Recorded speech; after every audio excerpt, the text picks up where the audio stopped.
Good afternoon. Good afternoon. First, I want to address the President's unhinged remarks a few minutes ago, begging me to call him. No, I will not call the President, asking him to send troops to Chicago. I've made that clear already. I know this has been an unsettling and difficult 10 days for the people of Chicago and Illinois. I'm going to do my best to share what we know as of today and speak frankly to the people of Illinois. Rumors have been swirling about what the White House has planned, and sifting fact from fiction has been increasingly difficult because Donald Trump's administration is not working in coordination with the city of Chicago, Cook County, or the state of Illinois. I want to take a moment at the top of my remarks to note how truly extraordinary it is for the federal government to refuse to coordinate with local law enforcement and government. Our state police regularly works with the FBI, the ATF, the DEA to go after gangs and gun runners and drug cartels. Under previous White House administrations, we regularly received notice and worked together on crime-fighting operations. This city has hosted major political conventions, flashpoint events like the NATO conference, and huge sports and entertainment gatherings over the years and across many presidential administrations. All those events required significant coordination between all levels of government. Some, like the Democratic National Convention last year, even required a limited deployment of the Illinois National Guard for broad security purposes, including especially preventing terrorism. For that 4-day event, there were conversations and meetings that began 1 year before the convention between my office, the mayor's office, the county board president's office, CPD, state police, the FBI, the Secret Service, and the Department of Homeland Security. The mayor and I were briefed at the highest levels of government, and we pledged unwavering support in the effort to pull off a convention that kept attendees safe and protected the rights of all citizens to express their First Amendment rights. The convention was a true success because of that collaboration. Fighting crime requires coordination. We have experienced nothing like that over the past several days and weeks. On Saturday, the head of the Illinois State Police received a phone call from CBP's Chief Patrol Agent, Gregory Bovino, indicating that ICE would be deploying to Chicago. It's the first outreach we have received from the Trump administration on this topic. Bovino was short on details and long on rhetoric. So in the absence of significant federal coordination, we've gathered information from unauthorized patriotic officials inside the government and from well-sourced reporters about Donald Trump's plan, which is to deploy armed military personnel to the streets of Chicago. I'm aware that the President of the United States likes to go on television and beg me to call and ask him for troops. I find this extraordinarily strange, as Chicago does not want troops on our streets. I also have experience asking the President for assistance, just to have the rug pulled out from underneath me when execution meets reality. I refuse to play a reality game show with Donald Trump again. What I want are the federal dollars that have been promised to Illinois and Chicago for violence prevention programs that have proven to work. That is money that Illinois taxpayers send to the federal government, and it's an insult to any and every citizen to suggest that any governor should have to beg the president of any political party for resources owed their people. I'd like to ask a question of my own, and it's one the press should be asking as well. When did we become a country where it's okay for the U.S. president to insist on national television that a state should call him to beg for anything, especially something we don't want?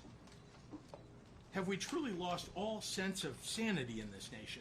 that we treat this as normal? As I have done since becoming governor, I've been reflecting on my responsibilities to the people of Illinois. And one of those duties is to share with the public exactly what we know. In the coming days, we expect to see what has played out in Los Angeles and Washington, D.C. to happen here in Chicago. First, Donald Trump is positioning armed federal agents and staging military vehicles on federal property, such as the Great Lakes Naval Base. It is likely those agents will be with ICE, Customs and Border Patrol, the Department of Homeland Security, and other similarly situated federal agencies.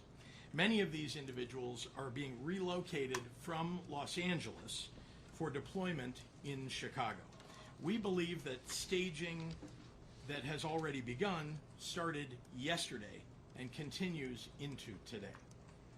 Second, unidentifiable agents in unmarked vehicles with masks are planning to raid Latino communities and say they're targeting violent criminals. As we saw in Los Angeles, a very, very small percentage of the individuals they will target will be violent criminals. Instead, you are likely to see videos of them hauling away mothers and fathers, traveling to work or picking up their kids from school. Sometimes they will detain, handcuff, and haul away children. They are law-abiding individuals who pay taxes and contribute to the communities who feel safe going to work and attending mandatory immigration check-ins. In other words, they're following the law. We have reason to believe that Stephen Miller chose the month of September to come to Chicago because of celebrations around Mexican Independence Day that happen here every year. It breaks my heart to report that we have been told ICE will try and disrupt community picnics and peaceful parades. Let's be clear, the terror and cruelty is the point, not the safety of anyone living here. Third, as lawful citizens exercise their First Amendment rights, Trump and his team will be looking for any excuse to put active duty military on our streets, supposedly to protect ICE. We have reason to believe that the Trump administration has already begun staging the Texas National Guard for deployment in Illinois. I want to be very clear on this point, and I want to speak directly to the press right now. We know before anything has happened here that the Trump plan is to use any excuse to deploy armed military personnel to Chicago. If someone flings a sandwich at an ICE agent, Trump will try and go on TV and declare an emergency in Chicago. I'm imploring everyone, if and when that happens, do not take the bait. Lastly, after about 30 days or so, we believe that they will pick up all of those resources that they send here to Chicago and send them to the next city in a blue state, ignoring cities in red states with higher violent crime rates than we have. None of this is about fighting crime or making Chicago safer. None of it. For Trump, it's about testing his power and producing a political drama to cover up for his corruption. If you need any proof of this, that it's all a big show, well, look at who they're putting in charge. Gregory Bovino, a guy who desperately wants to be a reality TV star. He led the cruel adventures of ICE in Los Angeles, and he's been sent here to do the very same thing. Go look at his social media. He terrorizes innocent people and then posts on TikTok edits of himself. Apparently, this is a Trump administration norm, because the last time we saw staged major ICE raids in Chicago, they sent Dr. Phil here to embed with the agents so he could get views and likes for his social media. When Bovino pulled these stunts in LA, people got hurt. 2 innocent people died trying to flee his masked agents. ICE opened fire on a vehicle without dangerous provocation. They detained a disabled 15-year-old, drew their guns on him. They have ripped mothers away from their babies and handcuffed 10-year-olds.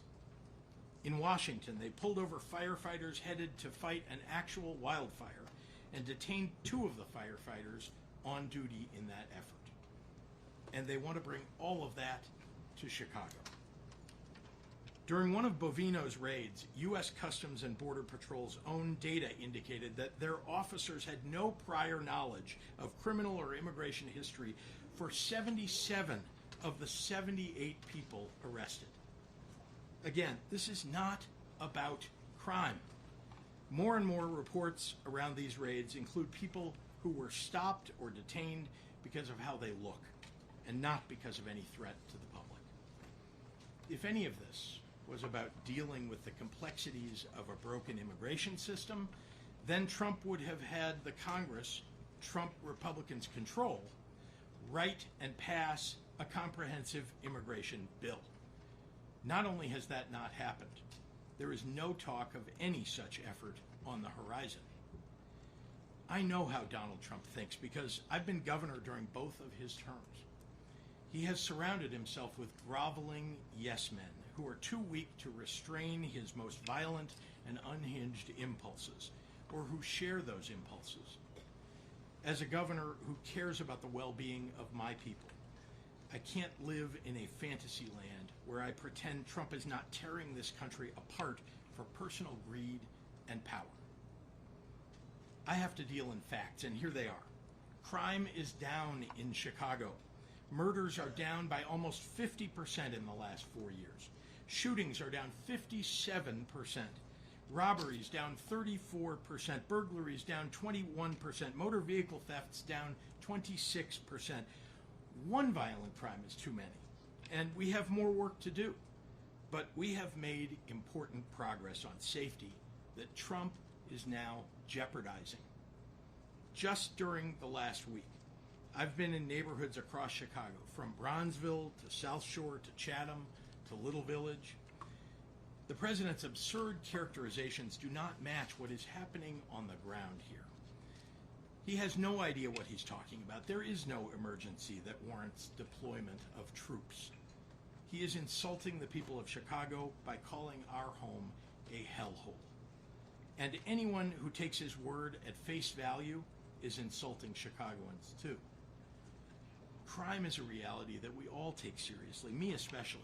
I've held the hands of grieving mothers who have lost their kids to gun violence. I've been in consistent contact with law enforcement and managed our state through some of its toughest moments.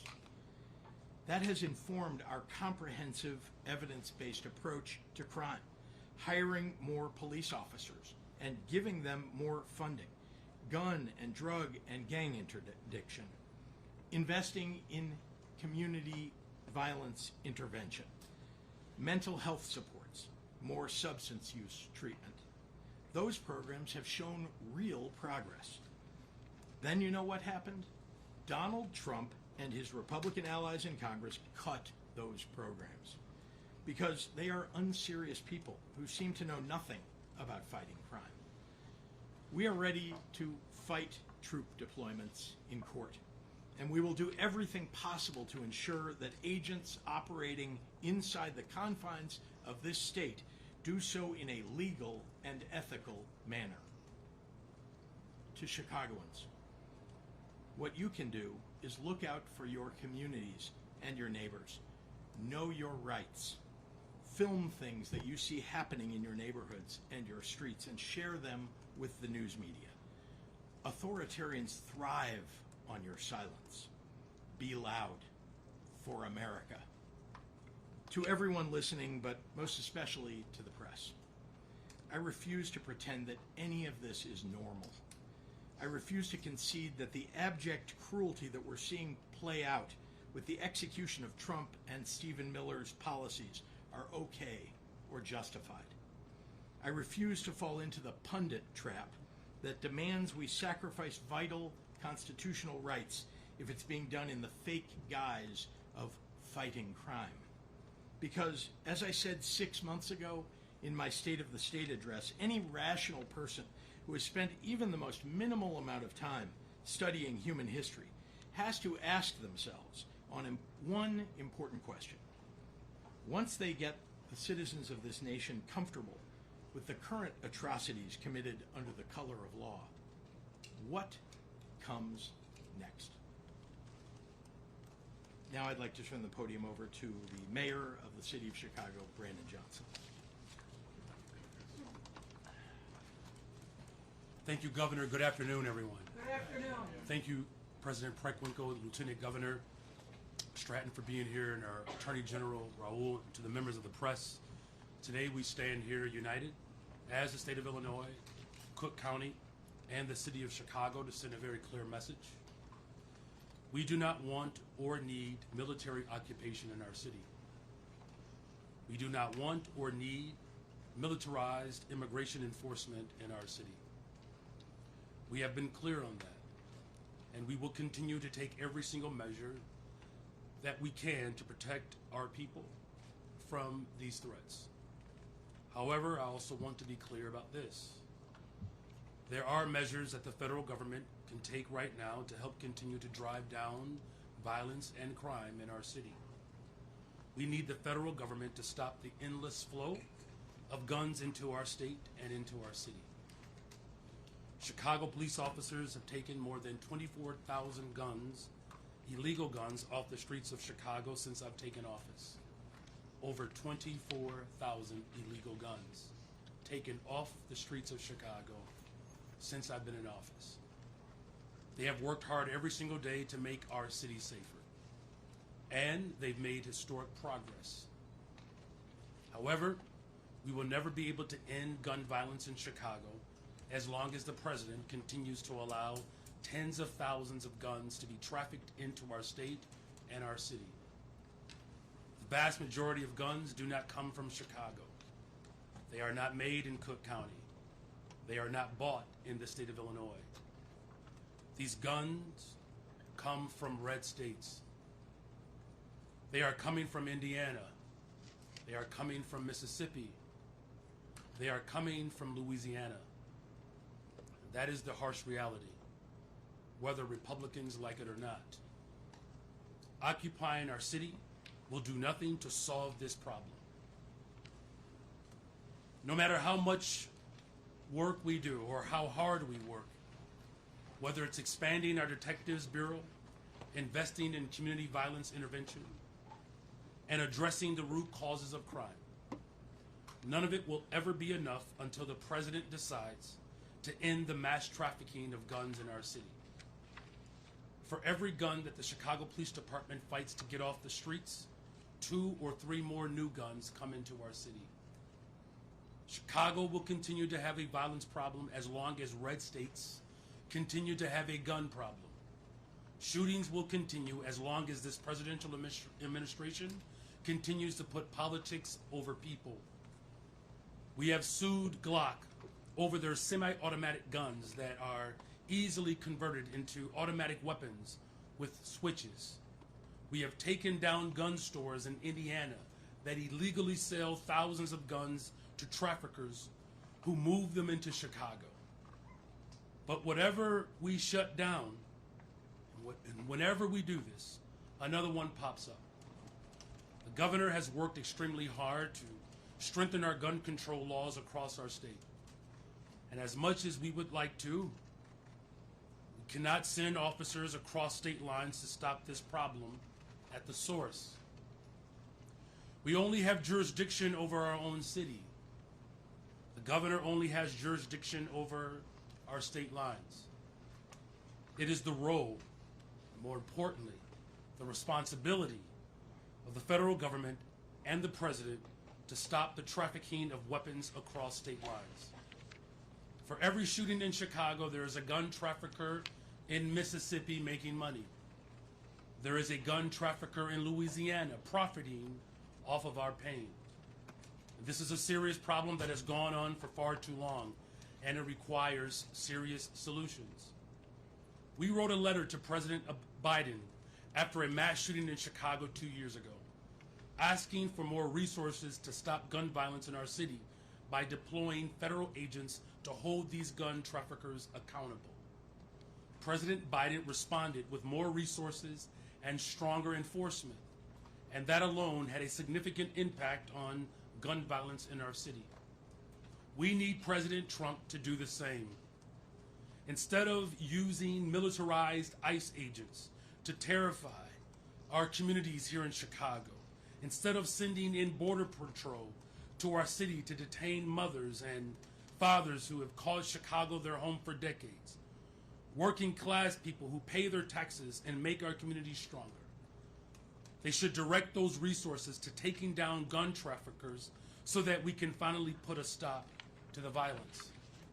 If the Chicago Police Department had a fighting chance, we could end gun violence in Chicago. But as long as this president allows hundreds of thousands of guns to come into our city, we will always be fighting an uphill battle. And so our call to the president and to his fellow Republicans who want to weaponize the tragedy of gun violence, the Republicans who want to use the pain of families who have lost loved ones to shootings, and who want to use our city as a punching bag.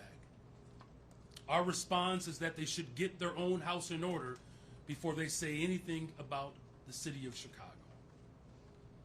We have done tremendous work with the Bureau of Alcohol, Tobacco, Firearms, and Explosives, ATF in Chicago. On August 4th, ATF worked with the Chicago Police Department to take 171 guns off the streets in just one action. They took 64 machine gun switches. These are devices that turn guns into automatic weapons, and they are almost always found on the scene of mass shootings in our city. These guns are linked to shootings and homicides in Chicago going all the way back to 2017, including the killing of a 14-year-old boy. So my question is, why did Trump cut $468 million from ATF's budget in his nasty signature bill? Why did he cut funding for the agency responsible for getting guns off our streets by almost 30%? Why did he cut 1,465 positions from an agency that is so critical to reducing gun violence? They cut funding from the agency that is actually stopping gun traffickers so they could increase funding for ICE and Border Patrol. I'm going to repeat that again so that it sinks in. Trump gutted the agency that actually catches gun traffickers just so that he could hand money to ICE and Border Patrol. This president doesn't care about gun violence. He just wants his own secret police force that will do publicity stunts whenever his poll numbers are sinking, whenever his jobs report shows a stagnating economy, whenever he needs another distraction from his failures. That's what this is about. The Trump administration continues to try to use the real pain and loss of gun violence victims as a pretext for expanding his own power. Unfortunately, even some elected officials in our city and state have parroted these lies. Here's the truth. Donald Trump is the last person in America who cares about families on the south and west side of Chicago, those who are dealing with violence on a regular basis. He's the last person. The thought doesn't even cross his mind. If he did, he wouldn't have cut $800 million from violence prevention organizations. These are funds that would have gone towards organizations on the south and west side who are on the front lines driving down gun violence. He wouldn't have cut $468 million from ATF. He wouldn't be sending ICE and Border Patrols to Chicago. He would be sending ATF agents to Mississippi. He would be sending these agents to Indiana. He's worried about the wrong border. We don't have an immigration crisis in Chicago. We have a gun crisis, and the president could care less about the real solutions. In closing, violence in Chicago is not because we have too many immigrants. It's because we have too many guns. So our message to Trump continues to be the same. Stop posting truth socials. Stop making statements. Stop threatening to send troops or ICE. Stop defunding our communities. Just do your job and end the trafficking of guns into our city. And thank you. With that, we'll turn the podium over to the Cook County Board President, Tony Pritzker.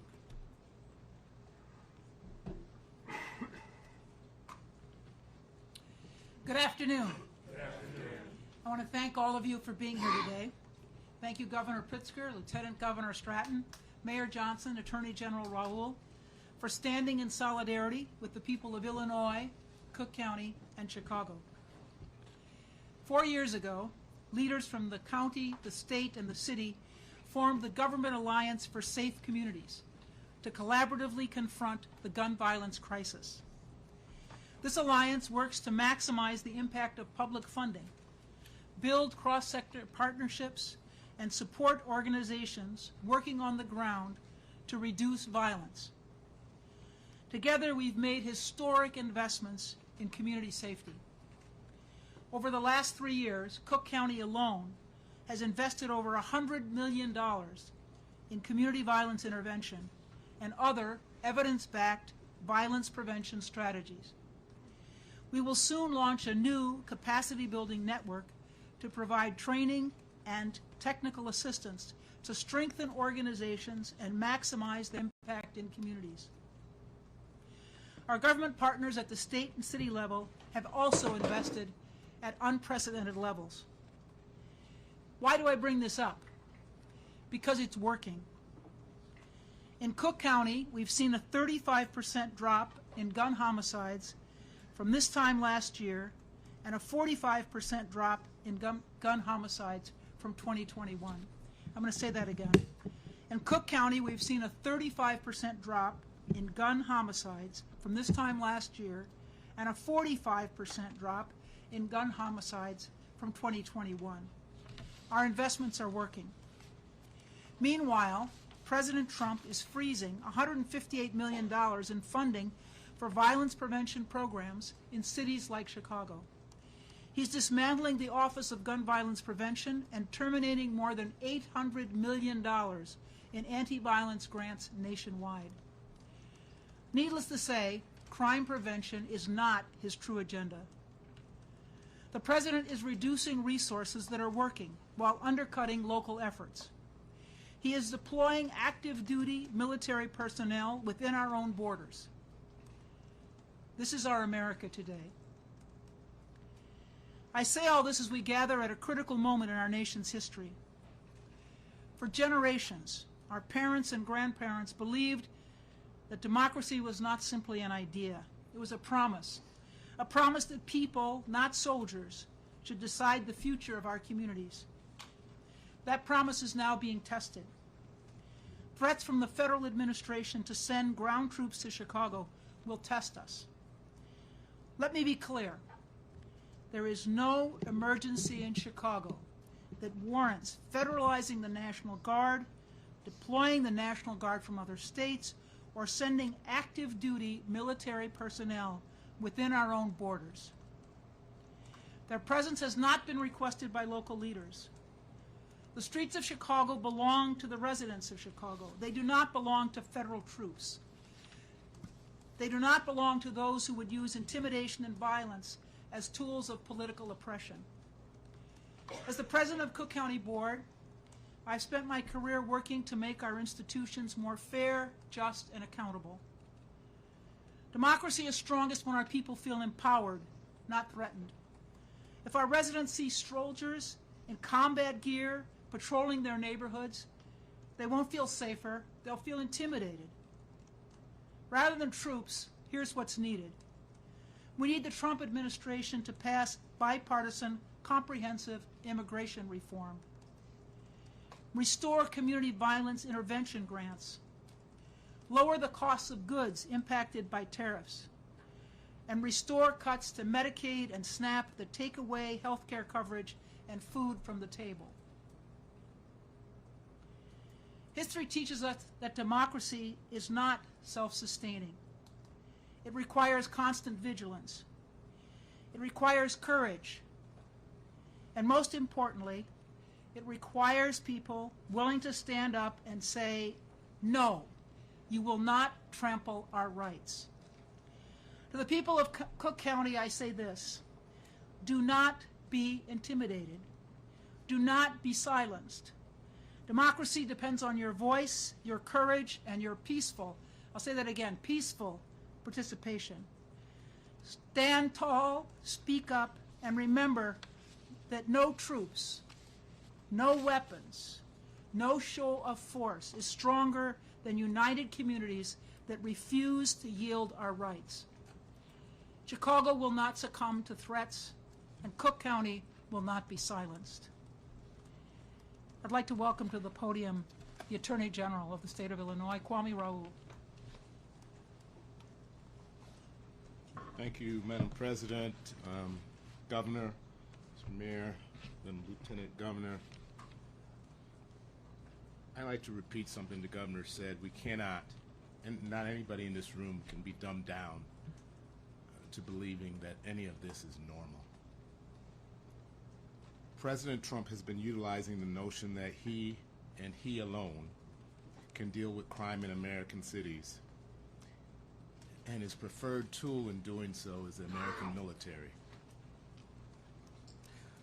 The problem with this approach is that it's both bad strategy and illegal. I won't deny any day that we do have a serious crime problem in Chicago, as do American cities throughout the nation, in red states and in blue states. Recent mass shootings and reports of other crime are horrific. While Chicago's crime problem is serious, it is far from the worst in the country. President Trump's approach of using the military is bad strategy because the National Guard is not trained to do local crime fighting.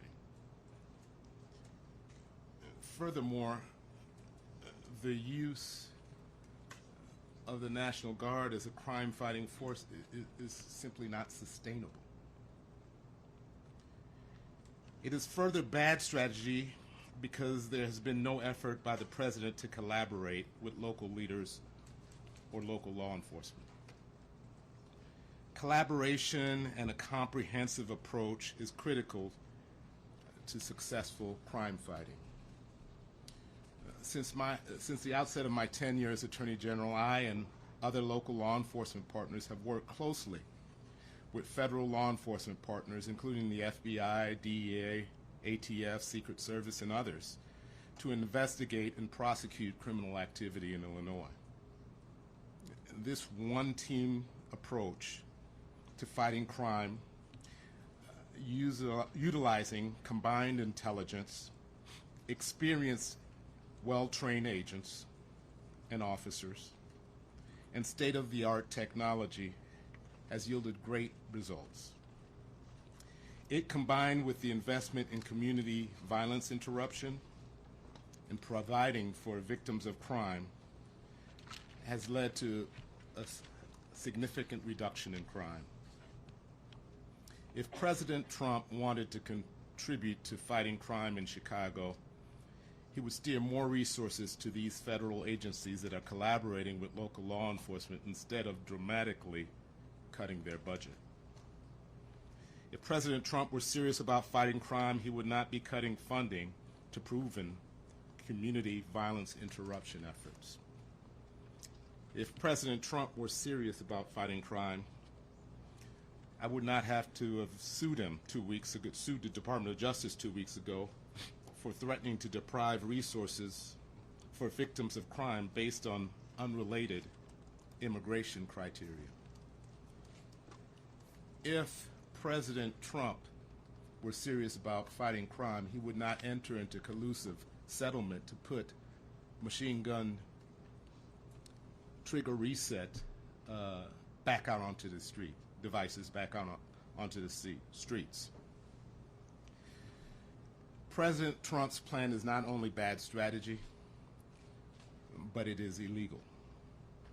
The militia clauses of the United States Constitution give Congress sole authority to decide the circumstances that allow the President to federalize the National Guard. The 10th Amendment preserves state sovereignty to enforce state laws as they see fit. As recognized by Judge Charles Breyer today in California, the Posse Comitatus Act limits the federal government's ability to use the military for domestic law enforcement. Although the president does have limited, and I repeat, limited authority to deploy the National Guard to help federal law enforcement in specific circumstances, none of these circumstances exist in Chicago. We are not being invaded by a foreign nation. There is no rebellion against the federal government as there was on January 6th. There does not exist an inability to enforce federal law in Chicago. Federal courts are open. Federal criminal cases are being prosecuted and investigated every day. And as I mentioned, federal criminal investigations in collaboration with local law enforcement are taking place on a daily basis. The president has failed to establish that any of these prerequisites required by Congress through the Posse Comitatus Act exists. Let's be clear. The president's plan is not about fighting crime. It's purely performative. He wants to demonstrate a show of military force towards American citizens as we would only see in authoritarian countries like China, North Korea, or Russia. He is hoping to sow chaos by inciting out-of-control protests. Chicago, we have demonstrated that we can protest peacefully. It is imperative that we do not take the bait. Exercise your First Amendment rights, but do so peacefully without violence or destruction of property. I invite folks to visit my website, IllinoisAttorneyGeneral.gov, and review free guidance before you participate in protests. This administration frequently disregards our Constitution and federal law. In fact, the president has even questioned whether he has to comply with our Constitution. But we are here to say that no president can flout the Constitution, not here in Illinois. In Illinois, we care about the rule of law, and we intend to preserve it. As Governor Pritzker already said, there is no emergency in Chicago. I've been in touch with the governor's office and the City of Chicago Corporation Council, and we will not hesitate to take action to protect our residents if this administration breaks the law or violates our Constitution. And with that, I'd like to pass the mic to our Lieutenant Governor. Hello, everyone. I'm Juliana Stratton, and I'm so proud to serve as Illinois' Lieutenant Governor at this moment in history. Thank you to Governor Pritzker, Mayor Johnson, President Preckwinkle, and Attorney General Raoul, and everyone standing here together preparing to defend our people. I've dedicated my entire career to creating safer communities across our state. As Lieutenant Governor, I lead councils and initiatives focused on addressing the root causes of violence and delivering peace. I've had countless conversations with people who have been impacted by crime, and I can say without a shadow of a doubt that no one, absolutely no one, has ever asked to militarize our city. This performance by Donald Trump and the puppets in his administration has nothing to do with eliminating crime. This con is about power, control, and fear. Trump is weaponizing federal agents against vulnerable communities in an effort to scare us all. When we see our neighbors snatched from the sidewalk and peaceful residents thrown into unmarked vans, it will hit a nerve, and it should. But he is banking on the heartbreak any decent person would feel watching this abuse so that he can manipulate tensions and further his power grab by sending actual soldiers into Chicago. The Pritzker-Stratton administration has been working closely with community and advocacy organizations to prepare resources ahead of this invasion. And while we can't take the fear of this moment away, we can help equip you to face whatever comes next. If you or someone you love aren't sure what resources exist for immigrants in our state, I want you to go to IllinoisImmigrationInfo.org. Let me repeat that, IllinoisImmigrationInfo.org. On the front page, there's a red button that says Learn Your Rights that takes you to a complete Know Your Rights toolkit where you can access specific guidance for different scenarios. Also on that front page is a red button that says Get Legal Help. If you or someone you know needs an immigration lawyer, this page has resources for finding representation. IllinoisImmigrationInfo.org also offers a family emergency plan template so you and your family can make a plan together before anything happens. And if you do end up facing an immigration emergency, call the Family Support Network hotline at 1-855-435-7693. There are translation services available and people ready to help.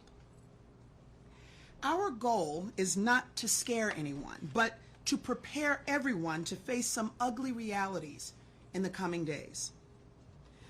Many Illinoisans who look a certain way are going to spend this time living in deep fear. That will mean skipping celebrations, avoiding certain places, and keeping in constant contact with your loved ones. The best thing that those at risk can do in this moment is to prioritize your health, mental wellness, and safety above all else. To those who have the privilege of never knowing what it feels like to question your safety because of how you look, this is your moment to step up and step in. Raise your voices on behalf of those who cannot. Chicago has a long history of peaceful protest. We're no strangers to calling out corruption and speaking up when our rights are on the line. We've shown that peace begets progress, and it's time to do it again. This version of America is not safe for anyone's American dream, but it can be if we take each other's hands and push back against this hate with every fiber of our being. Despite the gaping lack of humanity in Trump's soul, we know who America really is. A place where our ancestors triumphed over evils even greater than those we face today. A place where goodness exists alongside complexity. A place where goodness is real and powerful and worth fighting for.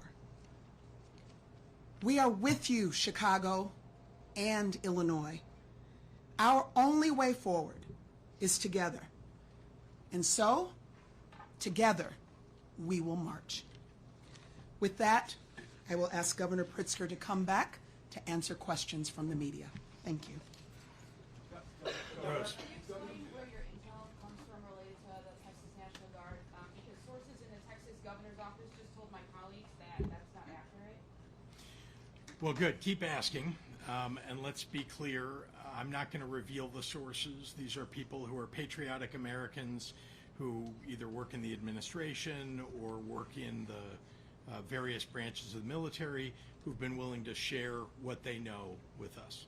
Governor, what's your Governor, challenging the president in court is going to take a while. Are you Say that again, I'm sorry. You're going to be disrupted. We're going to ask you. challenging the president in court is going to take a while? Are you projecting any type of fiscal intervention in case there are raids in Latino communities? physically intervening. We're not asking any of our law enforcement to interfere with the federal government agents that are coming. We are suggesting that there are people who no doubt will be deeply concerned about this, citizens, residents of Chicago, who will speak out, who will film situations that occur and make sure that they're known to the media and that they get known to the rest of the American public. Governor, is your understanding, You responded to one part of what the president said in the Oval Office, but he also said, when asked about the National Guard in Chicago, said, quote, "We're going in."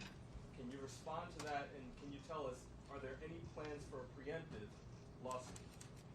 Well, there's no such thing as a preemptive lawsuit. If something occurs that trips the wire that allows us to go into court, and I'll just look at the Attorney General when I say this to get his confirmation, we absolutely will go into court, but that hasn't occurred yet. His comments aren't enough to trigger that? We're going in is not enough. No, we don't know this particular factual basis that he would be suggesting to federalize the Guard, and so we have to be able to respond to facts, not predicting what he's going to be relying upon and what they're going to be doing specifically. And sorry, just to answer the first part of your question, yeah, he said they're sending in troops. I just confirmed for you that we had heard that already, and so we knew that. I want to make sure that whenever we have information, that we share it with the public, make sure that they know, because they need to protect their own rights. Chris. Governor, can you elaborate on the information that you used at the beginning of your address about things that are going on right now, mobilization that's underway right now? What specifically is underway right now? Well, we're aware from some media reports, as well as from reporters who have pretty good sources, that they, in fact, have gathered ICE agents and military vehicles, and that there are more ICE agents that are on the way. And again, many of the people who are coming seem to be coming from Los Angeles and having been part of that raid. So if you want to look at what it is that they're planning to do, you could just look at what they did in Los Angeles. Harris. Is Mayor Johnson allowed to answer questions? I'm sorry, Mayor, can you, will the Chicago Police Department, will Superintendent be authorized to actually arrest federal agents that violate municipal code now on masks and identification? Which you've already seen with our executive order. We made it very clear what the distinction has to be. The local police department's responsibility is to protect the residents of the city of Chicago. That's what their role is, that's what the responsibility is, that's what they'll maintain. The whole point of this is to, ensure that all of the residents across the city of Chicago understand and know the distinction between what the federal agents are engaged in the role of the local police department. If these federal agents decide to work against what our local authority is, we'll use every single tool that is available to us. If you look at the ruling that just took place in Los Angeles, it actually cites what my executive order had already exposed. Mayor, Mayor this Johnson, we could why Google are has violent decided by the criminals White allowed House to wear to masks argue in the use of Chicago, federal but you don't intervention. want Do you think ICE it's unfair to agents to wear overlook our masks? recent progress in light of a more violent and neutral holiday weekend, or do you think this weekend was a setback for us? Well, look, every time someone is shot, every time someone loses their life to violence, it's a tragedy. My heart breaks every single day when these tragedies occur. But as far as the work that we are doing to drive violence down in the city of Chicago, it's why I'm even more committed after a weekend like the one we just experienced. Over 4,000. The fact of the matter is that we have illegal guns that are being trafficked in our city. That's the problem, right? We have done everything in our power locally, getting guns off the streets of Chicago, revamping our detectives bureau. We have a clearance rate of 76%, so we're solving violent crime in Chicago. And look, these are my neighbors, right? These are my neighbors. I wake up on the west side of Chicago, and neighborhoods across the south side of Chicago have dealt with violence for 60 years. the progress that we are making doesn't mean that we stop. There's more work to do, and I'm going to continue that work. Mayor Johnson, what do you say to people who might look at how D.C. has seen a reduction in violence, and those who might wonder, had the Guard been here this weekend, 58 people might not have been shot and 8 of them might not have been killed? Well, if you look at what's happening in D.C., I believe the vast majority of the interactions were for traffic stops and misdemeanors. No one is asking for that in Chicago. In fact, you know, the amount of money that is being spent by the federal government, if we were to have those resources in Chicago right now, I could reopen every single mental health clinic that was closed. But you don't think that the violence numbers would have been different? I can hire every single young person that was looking for a job. We could double the amount of individuals who are serving as CVI workers. Here's the harsh reality. What the president is proposing does not set us up for long-term sustainability. He's not serious. Because here's another question I would ask. If he was serious, why would he cut 30% from the ATF budget that we have been working with over the course of my administration to get illegal guns off the streets? Mayor Johnson, over 4,000 people have been shot Yes, since you yes, ma'am. become Yeah, mayor? hi. So. Is this for the governor? Yes. Okay. All right. Sorry. You mentioned that you have been concerned that Chicago was targeted because of the Mexican Independence Day festivities. Can you speak to any precautions that you're advising for those organizations that are planning those events, or the kind of conversations that you're having about those? We're learning more about it. It's been mentioned as some of the aim of Stephen Miller. I have not heard that yet from ICE, but we know that what Stephen Miller wants to have happen with ICE is usually what happens. So we're deeply concerned about it. No doubt the mayor, our state police, our CPD, all are going to be on guard, thinking about how do we preserve the lives of and the livelihoods of and protect the people of the city of Chicago in a circumstance where they're simply celebrating their heritage. They shouldn't be interrupted in this way. This is an aim of this government. They don't actually care if you're here and undocumented. They just care if your skin color is a little off of theirs and that you're Latino. They're going to just target you without knowing anything. By the way, does anybody in this room walk around with citizenship papers? I mean, really, none of us have citizenship papers on us. So the question is, they're going after these people, rounding people up, throwing them into vans without telling their families, without reading them their rights, taking them off the streets in masks, in unmarked cars. I mean, this is what's happening in the streets of the nation. And what we need to do is step back and ask, is this president following the law in what he's doing? Is ICE following the law? And all of us need to speak up and speak out about the assault on just regular residents who are following the law, who are going to work, paying their taxes, who've been around in our city for 10, 20, 30 years. We ought to be protecting those people. And if they want to celebrate Mexican Independence Day, they ought to be able to do that without being terrorized by ICE. Last question. Yeah, This will be the Olivia. last question.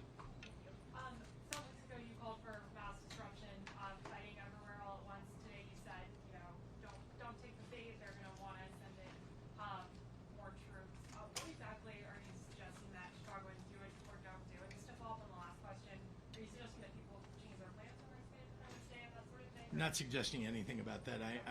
Certainly the Chicago Police Department, the city of Chicago that's hosting the Mexican Independence Day events will work with state police and others to determine how that ought to be handled. Sorry, your first question is just the focus from what I said a few weeks ago, or actually a couple of months ago. Yeah, guess what? People ought to be speaking out about what this administration is doing. I'm doing it from this podium, but people can go protest. People are holding up signs on street corners with their friends to protest. There are thousands of people, indeed millions of people, that showed up for No King's Day. And I'm encouraging people to peacefully, have said that all along, megaphones, microphones, go to the ballot box. Those are all the things that I said.